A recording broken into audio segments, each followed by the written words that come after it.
we knew we wanted to do internships. We knew we wanted to bring teachers in. Those were the two really key features of things that we knew we wanted to put in. And we knew that we wanted to have a diverse environment, so it was lottery admission, and we knew that we wanted to have kids from all different neighborhoods and so forth in the same classrooms together, which meant no AP, no separate honors courses, and so on. All the kids would be together. So if you walked down the hallways, you would see a rainbow of kids in every classroom, just as you might see if you saw a photo of the whole student body outside the school. So those things we wanted. So and there were three things that a couple of things in general that we knew we wanted to end. One was teacher isolation, because we had experienced it, and one was social class segregation in schools, because we had experienced it. So we wanted to end those. That's what we were really about. So in a sense, high-tech,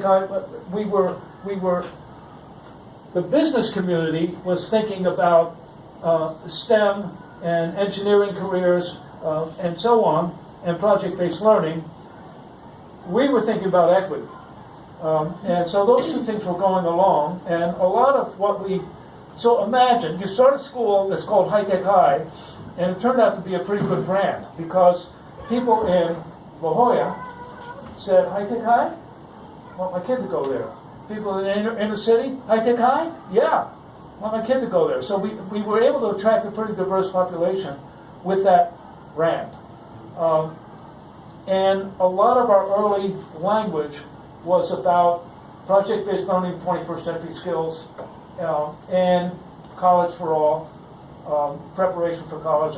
We were proud of the fact that all of our courses met the UCal distribution requirements, so anybody who graduates from High-Tech High qualifies to apply to UCal. In California, as you probably know, only 33% of high school graduates can even apply to the UCal system. So we were proud of that. What we did not do as much in the beginning was to talk about equity. And the way I looked at it was, Borges wrote this novel, a short story called The Garden of Forking Paths, about a guy in China, a guy in London who is seeking out information and word about an ancestor of his who wrote this huge, sprawling novel.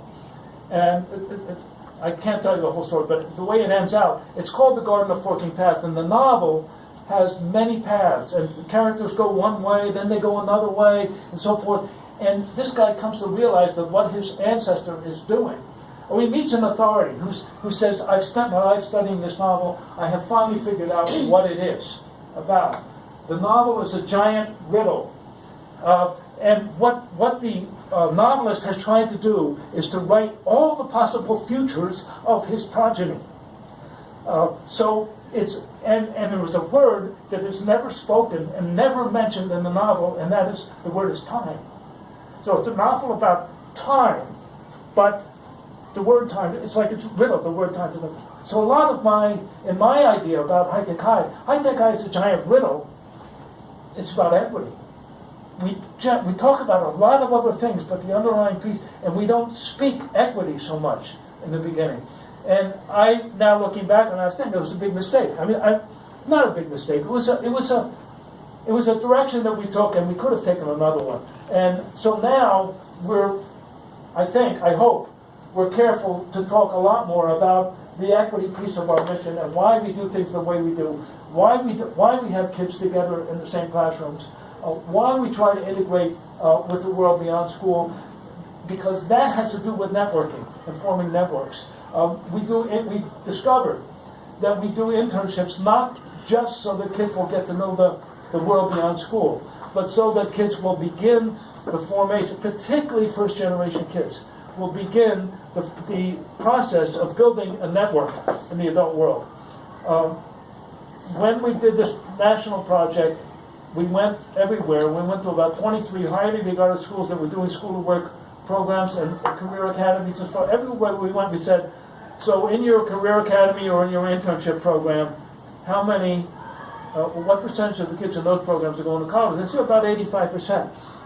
So we say, so in your college prep program, how many kids are going to college? About 75%. So the big paradox for us was that school to work was better college prep than college prep. So that's and the reason for that is, which we discovered in our work in Cambridge, was that when first generation kids get out in the workplace doing work beside a mentor and saying, whoa, I think I can do that work and I'd like to do it. And that they learn then they're going to need to go to college to get that work. And they have this mentor sitting there saying, they may have heard from their parents, you're going to college. And they've certainly heard from us, you're going to college. But when the mentor says, if you think you're done after high school, think again, they listen. That's when they know. And Chris White still tells me that our first generation kids tell him often that it's in the internship that they discover that that's their future. That's where they're headed.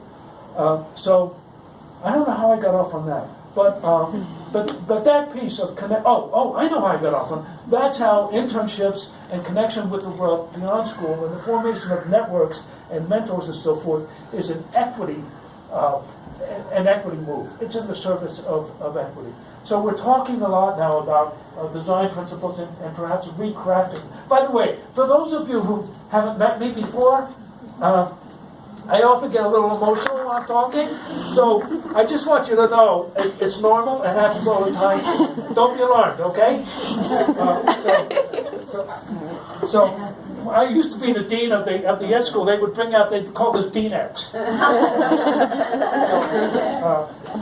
I remember one graduation, I was talking, they brought this stuff out. There was a big sign that said Dean X on it.